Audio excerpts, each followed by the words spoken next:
So you're thinking about moving to Minneapolis or St. Paul in 2025, but you're wondering what's it really like living here? Well, as someone who lives and works right here in the Twin Cities, I'm giving you the real deal. The good, the not so good, and everything in between. I'll break down the biggest pros and cons of living in Minneapolis and St. Paul so you make the best decision for you.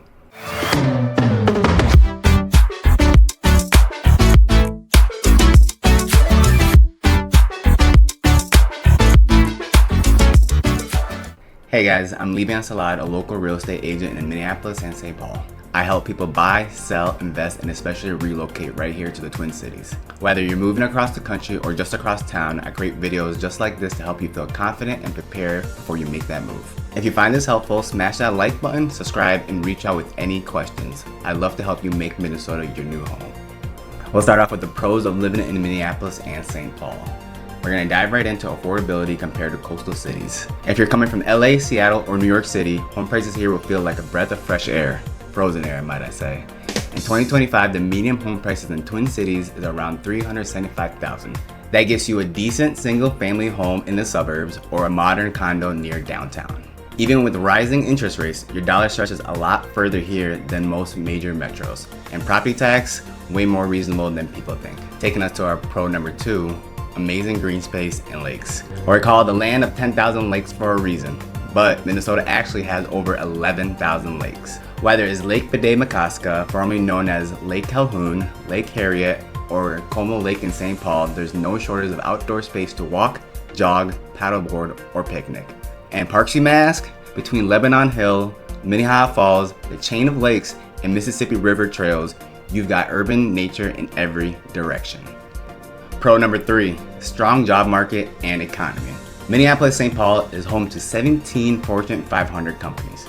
Think Target, Best Buy, 3M, Ecolab, General Mills, and United Health Group. In 2025, we're seeing continued growth in tech, healthcare, and logistics, especially around the suburbs like Eden Prairie, Eagan, and Maple Grove. So if you're a professional looking for opportunities, there's room to grow and still have a life outside of work. Pro number 4, diverse neighborhoods with small town feel.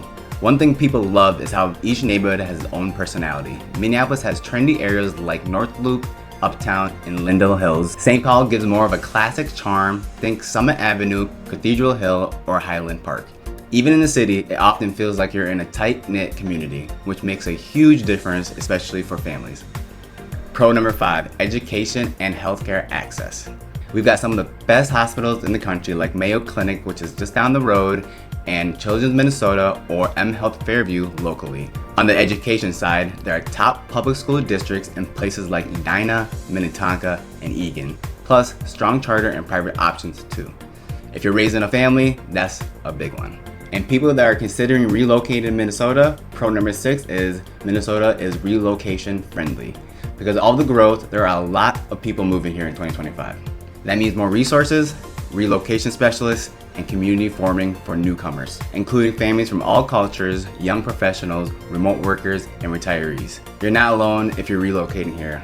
Plus, I really do enjoy helping people who are brand new to the Twin Cities. Summers in Minnesota is a vibe. We earn every second of it. From lake days to farmers markets, state fair, food truck nights, and music festivals, there's always something going on. You haven't lived until you had fried cheese curds in August with 20,000 Minnesotans in shorts. And the last pro we're going to talk about, which comes in as a close second to me, cultured food scenes and local pride. Minnesota and St. Paul have really stepped up in the food, art, and culture. You've got incredible Somali food on Lake Street, Vietnamese in Frogtown, modern brunch in North Loop, and yes, still plenty of hot dish if you're into that. Local pride is strong. We're big on supporting small businesses, cheering on the Twins, Vikings, and Timberwolves, even though it hurts sometimes, and make sure our city stays welcome and weird, because normal is not fun. With that being said, that brings us to the cons of living in Minneapolis and St. Paul. Con number 1, you knew this one was coming, the winters. Let's not sugarcoat it. Winter here are brutal. Temperature can hit -20, snow piles up, wind chill slaps you like you owe it money, but it's not unlivable. Minnesotans lean into it. Ice skating, skiing, winter carnivals, and you will adapt, I promise. Still, if you're from Florida, Arizona, or the warmer states, this will be your biggest adjustment. Con number 2, property taxes and rising insurance costs. While home prices are affordable, property taxes in some counties like Hennepin are rising. On top of that, insurance costs are creeping up, especially with more extreme weather. If you're budgeting for your next home, make sure you factor this in. I help my clients run full cost estimates, not just mortgage payments. Con number 3, which I try to avoid at all costs, is traffic and public transportation limitations. Our traffic isn't LA bad, but during rush hour, it can definitely be frustrating. And while we have light rails, the blue and green line, and Metro Transit, it's still not ideal if you're used to the systems like Chicago and New York City.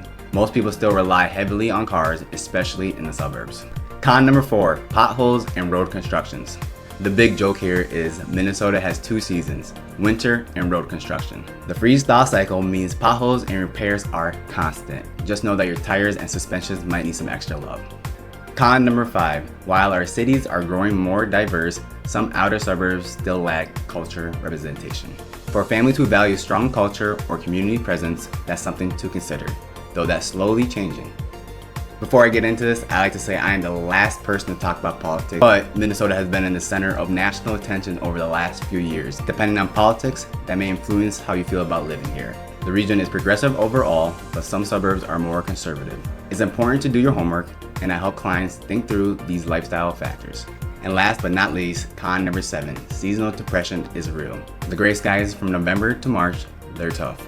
Some folks feel it than others. Good news, Minnesotans have strategies. Sun lamps, community events, cabin weekends, and gym memberships to stay active. But yes, the cold and dark does hit different. So, is Minneapolis-St. Paul perfect?